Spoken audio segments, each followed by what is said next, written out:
WhatsApp guys, आज की video में हम देखने वाले हैं चंद्रयान 3 के रोवर प्रज्ञान ने भेजी भयानक फोटो चंद्रयान रोवर और मून सरफेस। तो वीडियो काफी इंटरेस्टिंग होने वाली है। थंबनेल में लिखा है कि क्या चांद पर एलियन है। भाई वो तो अभी पता नहीं लगा है, लेकिन धीरे धीरे डिस्कवरीज बहुत सारी आती जाएंगी सामने। तो देखते हैं वीडियो। ओरिजिनल वीडियो का लिंक है डिस्क्रिप्शन में। चैनल में तो प्लीज सब्सक्राइब, वीडियो कर दें लाइक। 1 2 3 गो।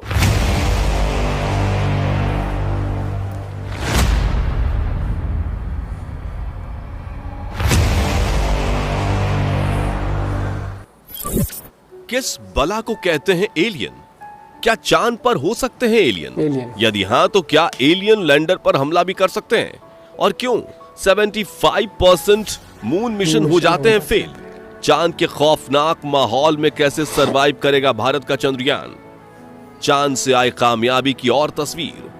दोस्तों, चांद पर मिशन भेजने का सक्सेस रेट सिर्फ 27% है। यानी कि चांद पर भेजे गए 100 में से सिर्फ 27 मिशन ही सफल हो पाते हैं, जबकि 73 मिशन चांद पर पहुंचने के रास्ते पर या लैंडिंग के दौरान या रिसर्च के दौरान फेल है ना। जबकि मंगल ग्रह चांद से ज्यादा दूर होने के बावजूद वहां भेजे गए मिशन का सक्सेस रेट 40% है।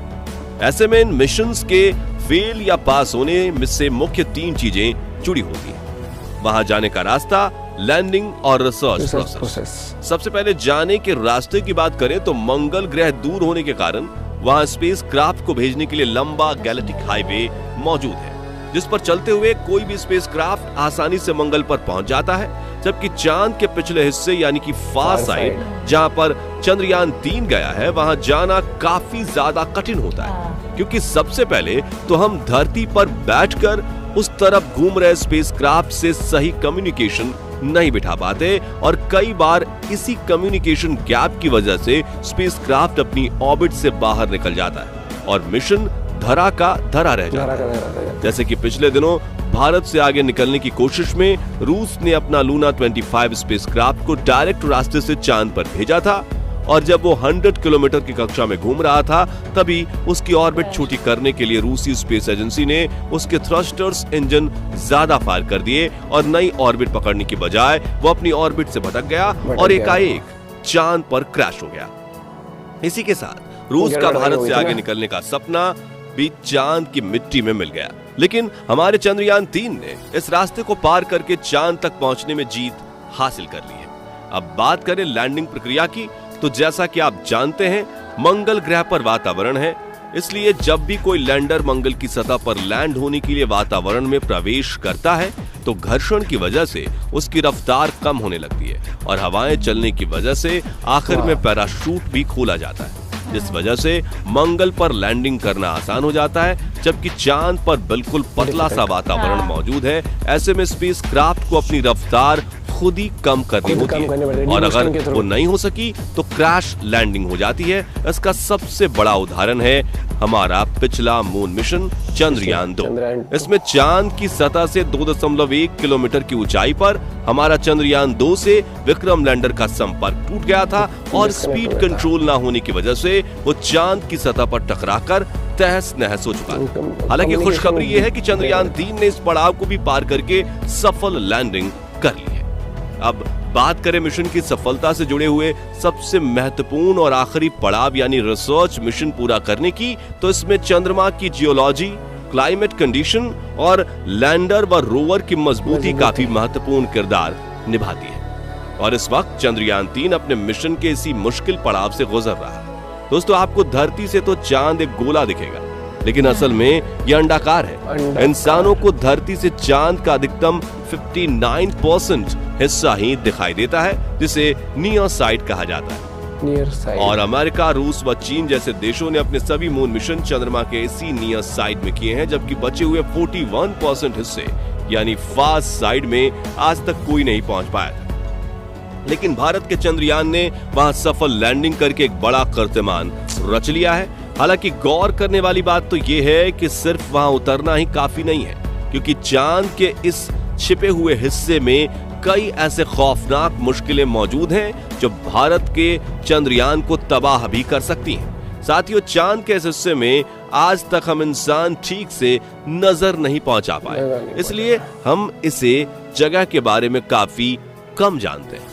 और कई स्पेस एक्सपर्ट्स का तो ये तक मानना है कि चांद के इस हिस्से में एलियंस रहते हैं, जिन्होंने यहाँ मौजूद बड़े बड़े क्रैटर्स में अपनी सीक्रेट बेस बनाकर रखा है और वहीं वो यहाँ से पृथ्वी पर नजर रखते हैं।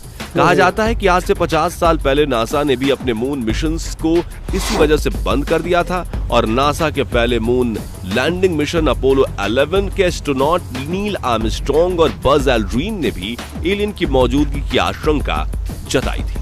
मिशन पूरा होने के कई सालों बाद एक डॉक्यूमेंट्री में एस्ट्रोनॉट बज एल्ड्रिन ने इस बात को इशारे में कहा था कि जब वो चांद पर उतरे थे तो एक बड़ी सी लाइट उनका पीछा कर रही थी और टेक्निकली ये वो यूएफओ यानी अनआइडेंटिफाइड फ्लाइंग ऑब्जेक्ट था, जो इतनी ज्यादा एडवांस टेक्नोलॉजी से बना हुआ था जिसकी इंसानों ने कल्पना तक नहीं की थी।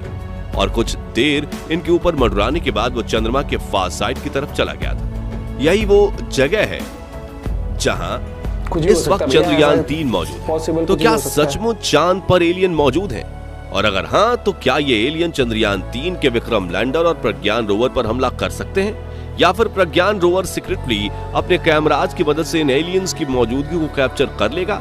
हालांकि इसरो ने अपने मिशन के इस पहलू पर कोई विशेष चर्चा नहीं की है, लेकिन अगर प्रज्ञान रोवर एलियंस की खोज कर लेता है तो ये स्पेस मिशन के इतिहास की सबसे बड़ी खोज होगी, बिल्कुल, जिससे हम नासा, रूस और चीन जैसे महाशक्ति देशों को पीछे छोड़कर स्पेस रेस में सबसे आगे निकल जाएंगे।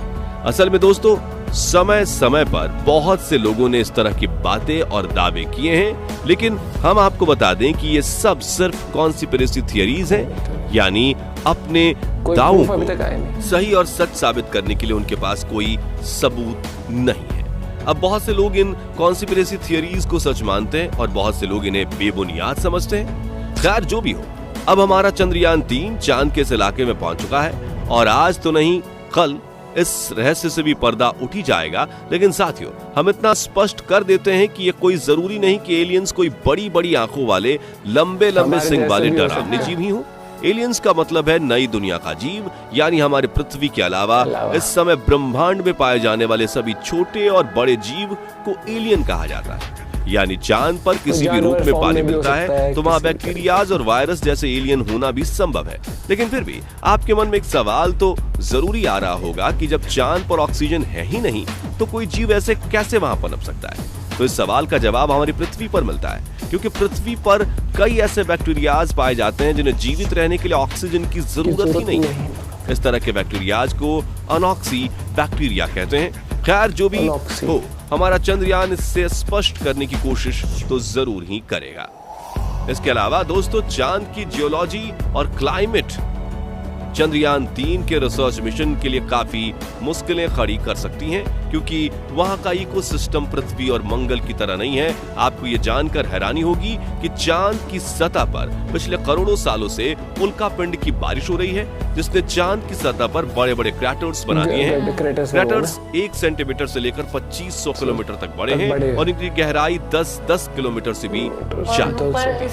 ऐसे में अगर प्रज्ञान रोवर अपने सफर में किसी क्रैटर के पास जाता है और उसके टायर फिसल जाते हैं तो उसे रेस्क्यू करना नामुमकिन हो जाएगा, क्योंकि इन क्रैटर्स में करोड़ों सालों से सूरज की रोशनी तक नहीं पहुंची और ये अपने अंदर कैसे रहस्य समेटे हुए हैं ये किसी को नहीं पता। वहीं चांद की सतह भी काफी ज्यादा उबड़ खाबड़ है। ऐसे में यहाँ चलना काफी खतरनाक हो सकता है और रोवर के लिए ये काफी मुश्किल टास्क भी होगा। इसके अलावा दोस्तों, चांद अपनी क्लाइमेट कंडीशन से भी स्पेसक्राफ्ट्स पर काफी खतरनाक वार करता है। जहां दिन के समय चांद का तापमान 120 डिग्री सेल्सियस तक पहुंच जाता है, तो वहीं रात के समय यह तापमान धीरे धीरे घटकर -230 डिग्री तक चला जाता है। ऐसे में तापमान में होने वाले इतने बड़े बदलाव की वजह से कई बार लैंडर और रोवर पर लगे उपकरण काम करना बंद कर देते हैं। और आपको ये जानकर ताज्जुब होगा कि इसरो ने चंद्रयान 3 के उपकरण बनाने में कई साल लगा दिए, लेकिन फिर भी ये उपकरण चांद के -डिग्री तापमान में काम करने योग्य नहीं बन पाए। इसलिए इसरो ने दिन के समय में विक्रम लैंडर को चांद पर उतारा है, यानी अगले 14 दिन चांद के इस हिस्से में दिन बना रहेगा और यही चंद्रयान 3 मिशन की अवधि। क्योंकि 14 दिन बाद जब रात हो जाएगी तो और उसमें टेम्परेचर बहुत गिर जाएगा और फिर वहां पर दिक्कत आएगी फंक्शनिंग में, कम्युनिकेशन में, इसीलिए। और वो सोलर से ही तो बैटरी उसकी बनी रहती है। भाई देखो, दुनिया है, ग्रह है, तो जीव जंतु भी होंगे। जरूरी नहीं है एलियन जो हम पिक्चरों में सोचते हैं कि ऐसे होंगे शेप के, वैसे एलियन क्या होता है, फॉर्म ऑफ लाइफ है।